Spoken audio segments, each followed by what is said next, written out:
نبی پاک علیہ الصلوۃ والسلام کے جو مرض کی ابتدا ہوئی، مرض مبارک کی ابتدا ہوئی، وہ کب ہوئی اور اس میں کیا کیفیات رہیں؟ جو مرض مبارک کی ابتدا تھی وہ تو ہوئی تھی سفر کے آخری ایام سے. سفر اور مظفر کا جو مہینہ ہے اس کے آخری ایام سے. اور اعلیٰ حضرت علیہ رحمہ نے بعض روایتوں کی طرف اشارہ فرمایا ہے کہ سفر کا وہ آخری بدھ تھا جس دن نبی پاک صلی اللہ علیہ وآلہ وسلم کے سر میں درد ہوا اور بخار ہوا. تو یہ جو آخری چہار شنبہ بنانے کا معمول ہے نا، یہ پاک و ہند کے اندر اس طرح یہ چلتا ہے کہ یہاں پر آخری چہار شنبہ منایا جاتا ہے، اور وہ یہ سمجھ کے منایا جاتا ہے کہ نبی پاک علیہ السلام اس دن شفا یاب ہوئے تھے. یعنی آپ نے کسی مرض سے شفا پائی تھی، آخری بدھ کہا جاتا ہے، جبکہ حقیقت جو ہے وہ اس کے برعکس ہے. اللہ کہ جس مرض میں نبی پاک صلی اللہ علیہ وآلہ وسلم نے وصال فرمایا ہے اس کی ابتدا اس بدھ والے دن سے ہوئی تھی اور سفر کے آخری بدھ سے ہوئی تھی. ٹھیک ہے. تو لہذا یہ جو اس کا منانا ہے نا، یہ ایک فضول حرکت ہے، یعنی کہ وہ ایک غلط تصور کے اوپر یا غلط روایت کے اوپر مبنی ہے. بچوں کو لے کے گھومنے جاتے ہیں کہ بھائی اس دن جو ہے وہ نبی پاک نے شفا پائی تھی تو گھومنے جاتے ہیں. میں تو ایک مرتبہ میں لاہور میں پڑھتا تھا جامعہ نظامیہ میں، تو ایک مرتبہ یہ دن تھا بدھ کا، تو مجھے تو کوئی آئیڈیا تھا نہیں، تو میں کسی کام سے گیا مینار پاکستان کی سائڈ، تو وہاں گیا تو گزرنے کی جگہ نہیں. یعنی اس کے اب تو خیر وہ سارا نقشہ ہی چینج ہو گیا، اس زمانے میں کچھ اور تھا. تو اتنا رش اور اتنے ٹھیلے اور اتنی پبلک اور کھانے پینے کے سامان، یعنی جیسے پکنک پہ جاتے ہیں نا، تو ہر بندہ گھر سے دیگچیاں بھر کے پلیٹیں لے کے پوری فیملیاں گئی اور پورا مینار پاکستان کا ایریا بھرا ہوا. میں کوئی یا اللہ، آج کوئی دن بھی بدھ کا دن ہے، کوئی ایسا بنتا بھی نہیں ہے، اتنا رش کس بات کا؟ کوئی سنڈے ہو، کوئی سیٹرڈے ہو، کوئی جنا ہو، کوئی اس طرح کا دن ہو، کوئی چھٹی کا دن ہو.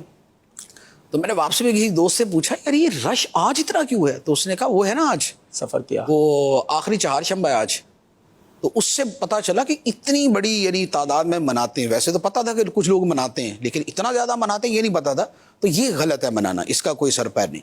تو نبی پاک صلی اللہ علیہ وآلہ وسلم ایک مرتبہ تو آپ بیمار ہوئے، آپ کو بخار ہوا اور سر درد شدید ہوا جب آپ حجۃ الوداع سے واپس تشریف لائے. لیکن اس سے پھر آپ دوبارہ آپ کی طبیعت مبارک بحال ہو گئی، اور پھر جو ہے یہ سفر کے آخری ایام میں نبی پاک علیہ الصلوۃ والسلام کی یہ بیماری جو ہے وہ آپ کی بارگاہ میں حاضر ہوئی، اور یہ بخار اور سر درد کی صورت میں تھی.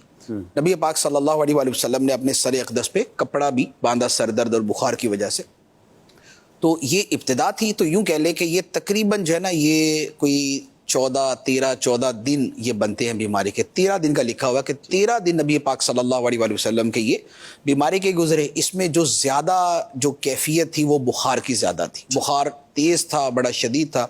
بخاری شریف کی حدیث ہے، حضرت عبداللہ ابن مسعود رضی اللہ تعالیٰ عنہ نے فرمایا کہ میں نبی پاک علیہ الصلوۃ والسلام کی بارگاہ میں گیا، تو میں نے جا کے جب سرکار علیہ الصلوۃ والسلام کے دستے مبارک کو ٹچ کیا، اس میں لحاف کے نیچے، چادر کے نیچے، تو وہ بہت زیادہ گرم تھا. تو میں نے عرض کی، یا رسول اللہ آپ کو تو اتنا بخار ہے کہ جتنا دوسروں کو ہوتا ہے اسے ڈبل، تو آپ کو تو دگنا بخار ہے.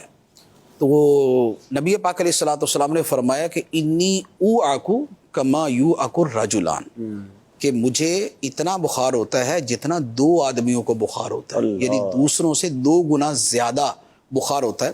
تو حضرت عبداللہ ابن مسعود رضی اللہ تعالیٰ عنہ نے عرض کی کہ یا رسول اللہ اسی لیے نا کہ آپ کا اجر بھی 2 گنا ہے، آپ کو ثواب بھی 2 گنا ملے گا. تو نبی پاک صلی اللہ علیہ وآلہ وسلم فرمایا کہ ہاں. تو یہ جو بخار کی شدت تھی، تو اس سے پھر کمزوری بہت زیادہ تھی.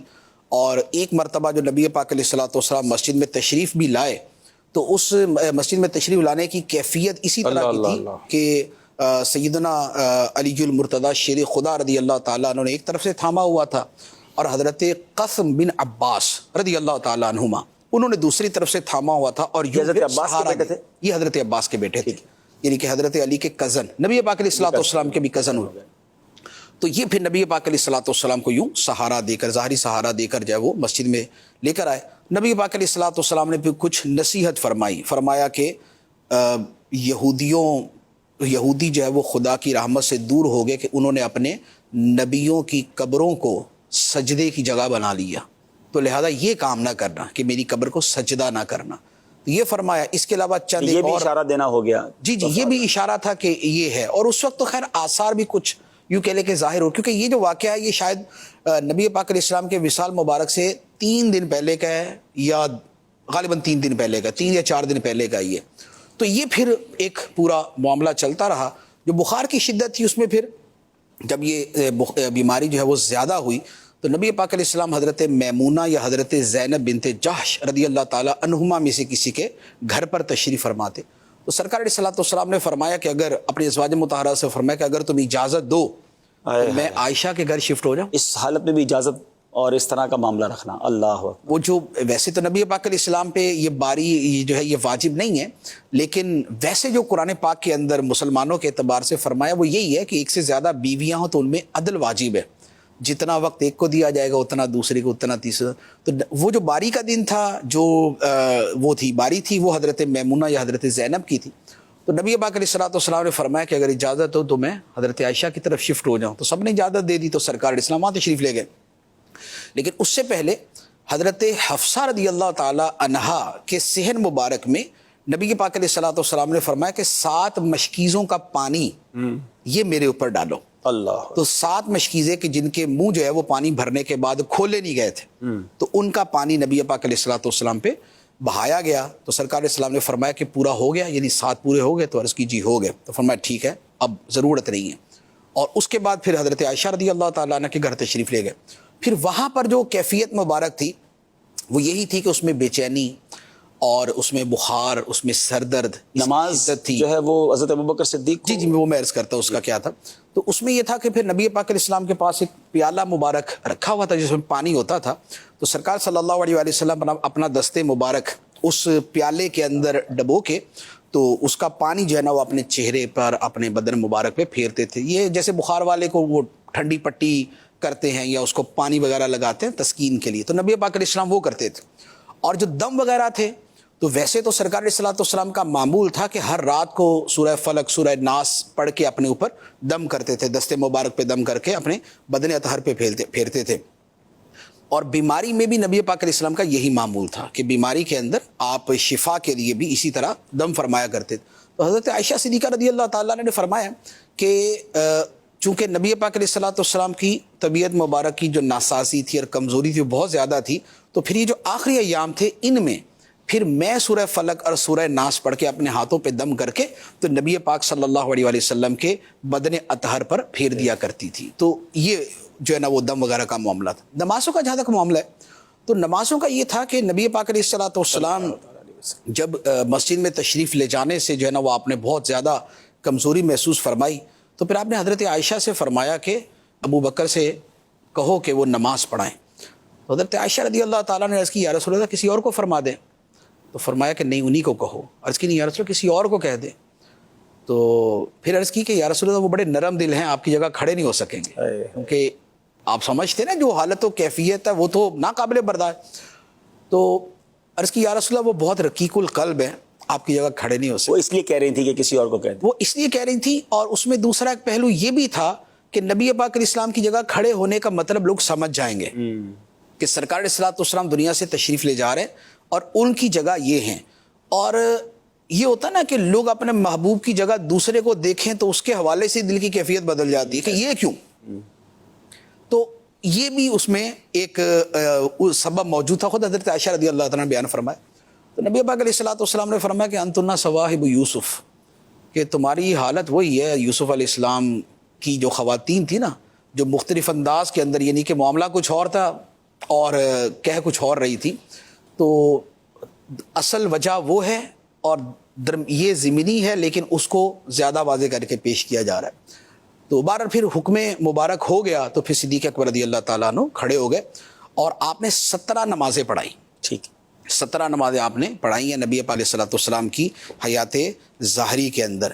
اور یہ گویا ایک میسج بھی تھا کہ یہی خلیفہ اول ہیں. بھی تھا, اسی لیے بعد میں صحابہ کرام نے فرمایا بھی یہ کہ نبی پاک علیہ الصلوۃ والسلام نے ہمارے دین کے لیے صدیق اکبر رضی اللہ تعالیٰ عنہ کو ہمارا امام بنایا, تو ہم نے اپنی دنیا کے لیے بھی آپ ہی کو امام بنا لیا. سبحان اللہ. تو یہ والی ہی روایت بیان بھی کی صحابہ کرام نے.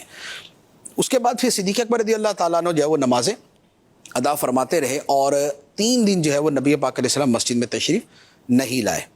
تو جب تیسرا دن آیا, یعنی کہ لاسٹ ڈے جو پیر شریف کا دن تھا, جب تیسرا دن تھا تو اس میں پھر فجر کی نماز میں اس سے پہلے ایک نماز میں ظہر کی نماز میں نبی پاک علیہ الصلوۃ والسلام تشریف لائے. تو ظہر کی نماز میں جب آپ آئے، اور وہ بھی حضرت علی رضی اللہ تعالیٰ عنہ اور ساتھ غالباً وہی حضرت فضل یا حضرت قاسم بن عباس رضی اللہ، ان دو میں سے کوئی ایک تھا، تو یہی حضرات جو ہے وہ ساتھ تھے. تو یہ جب مسجد میں آئے تو صحابہ کرام میں تھوڑا سا جو ہے نا نماز کے اندر ہی جو ہے وہ ذرا آواز اس طرح کی کہ پتہ چل جائے کہ سرکار تشریف لائے. تو نبی پاک علیہ الصلوۃ والسلام جو ہے وہ پچھلی صفوں سے یوں تشریف لائے. تو صدیق اکبر رضی اللہ تعالیٰ نے جب یوں کر کے دیکھا کہ سرکار علیہ الصلوۃ والسلام تو پیچھے ہو گئے، تو نبی پاک علیہ الصلوۃ والسلام نے اشارہ بھی فرمایا کہ آگے ہو جا، لیکن وہ پیچھے ہو گئے. تو نبی پاک علیہ الصلوۃ والسلام آگے تشریف لائے. تو سرکار علیہ الصلوۃ والسلام بیٹھے ہوئے تھے اور صحابہ کرام پیچھے کھڑے تھے. تو نماز کے بعد جو ہے پھر نبی پاک علیہ الصلوۃ والسلام نے کچھ نصیحتیں بھی فرمائیں، ایک دو نصیحتوں کا تذکرہ ہے، نصیحتیں فرمائیں. اور یہ جو ہے یہ وہ یوں تھا کہ صحابہ کرام صدیق اکبر رضی اللہ تعالیٰ عنہ کی اقتداء کر رہے تھے اور صدیق اکبر نبی پاک علیہ الصلوۃ والسلام کی اقتداء کر رہے تھے. لیکن وہ حقیقت تو یہ تھی کہ نبی پاک علیہ السلام امام تھے اور صدیق اکبر مکبر تھے. اس مکبر ہونے کو یوں کر کے تعبیر کر دیا. یہ وہ آخری نماز ہے جو نبی پاک علیہ الصلوۃ والسلام نے مسجد نبوی شریف میں ادا فرمائی، ظہر کی نماز. اس کے بعد جو سرکار تشریف لے گئے تو پھر دوبارہ آپ نماز کے لیے نہیں آئے. ہاں آخری جو دن تھا، پیر کا دن تھا، اس میں فجر کی نماز میں نبی پاک صلی اللہ تعالیٰ علیہ وسلم جو ہے وہ اپنے حجرہ مبارکہ سے باہر نکلے، اس کے دروازے پہ تشریف لائے اور پردہ مبارک جو ہے وہ ارخا سترہ ہو، اس کا پردہ مبارک جو ہے نا وہ ہٹایا. تو اب صحابہ کرام، بخاری شریف کی اس میں بہت ساری روایتیں ہیں. تو اس میں حضرت انس رضی اللہ تعالیٰ عنہ کی روایتیں زیادہ ہیں. تو وہ فرماتے ہیں کہ صحابہ کرام تو ہر نماز پڑھتے ہوئے ان کا دل و دماغ ادھر ہی ہوتا تھا کہ سرکار علیہ الصلوۃ والسلام تشریف لے آئیں، شاید تشریف لے آئیں. تو وہ مسلسل جو ہے نا وہ اسی میں تھے. تو اب جب فجر کی نماز میں اب وہ پردہ سرکنے کی آواز ہلکی سی آواز آئی ہے نا، تو صحابہ کرام نے اپنے چہروں کو پھیر لیے، دوران نماز اپنے چہرے پھیر لیے.